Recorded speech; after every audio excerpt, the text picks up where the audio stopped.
Hello everyone, how are you? We need to talk about negotiation.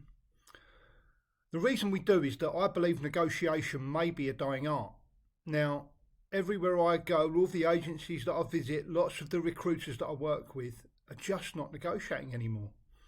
They are accepting what they're given, they're splitting the difference, and this causes problems, okay? This means at times you don't do as good a deals as you could, you don't get as good a money for your candidates as you could, you're not as commercially viable as you might be if you did negotiate in the first place. Now, why not? Why are you not negotiating? Is it too hard? Have you never learned it? Are you concerned you might lose a deal? Well, let me tell you something. If you negotiate properly, not only is it fun, it's one of the most fun parts of the job, in fact, you're always going to win something better than you started with.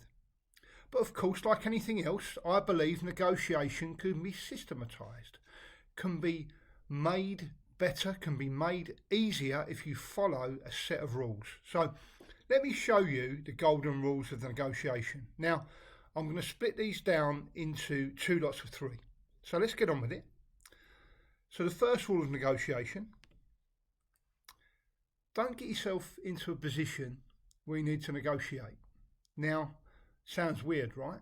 But I was introduced to this concept by a master sales trainer, a master negotiator, a friend of my wife's called Alan McCarthy.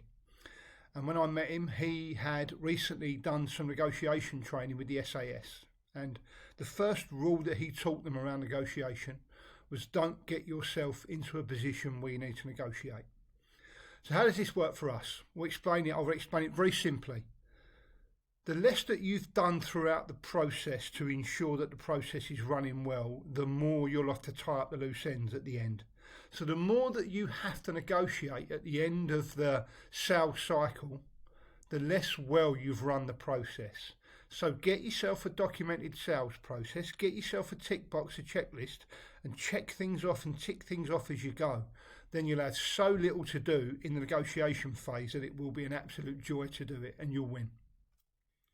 Secondly, don't negotiate with yourself. So how many times before you've gone into a negotiation with someone you've said something like, oh, I'm going to have to do 15% here, or something like that?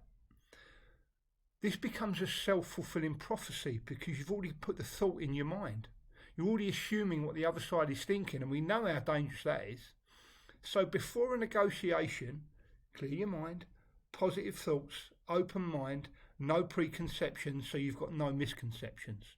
So don't negotiate with yourself ahead of the negotiation. Stage 3. The other side of negotiation is not your enemy. So it's not them versus you. Okay? The situation is your enemy. That's what you're up against, not the other person. They've got needs and wants just like yours. They want to get the deal over the line, the sales process completed, the PSL signed up, the terms done. So the situation is your enemy, not the other side. So be collaborative, okay? Help them to help you to help them. You're in this together. Use we and us a lot during the negotiation process. Okay, so those are the first three rules, okay? Rule 4, put yourself in their shoes. In other words, make sure you understand the personal agenda, the organisational agenda of the person you're negotiating with. So often we go into a solution and pitch a solution around a negotiation to the other side without actually finding out really what they want. So we assume they just want a better deal. We assume they just want a better price. There could be quite a few things that sit alongside and outside the price that are far more important to them that you're prepared to give way on. But you just think that's going to be about the price. But you don't take the time to find out what the other side really wants. So my negotiation system puts you into a field of discovery where you ask some great questions to fully understand what the other side wants to make things easier for you. Stage 5, you always have more time.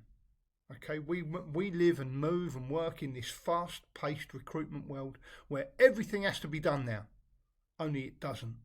Everything gets a bit of motive, we get a bit of motive on the phone, we rush and we finish up doing the wrong deal. There's always time to break. There's always time to reset. There's always time to say, let me think about this and come back to you.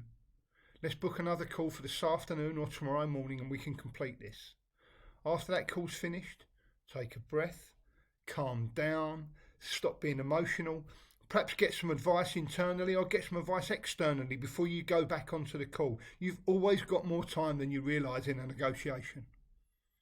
And the last stage, use a negotiation structure. I've got one. I've got one based on 27 years of recruitment and sales experience, based on the teachings of Alan McCarthy, based on the teachings of Chris Voss. So I've got a negotiation structure for you. And what I'll do in the notes below, I'll show you where and how you can access that structure. It's well worth it. In the meantime, you have any questions, you know where I am. Speak to you soon. Bye now.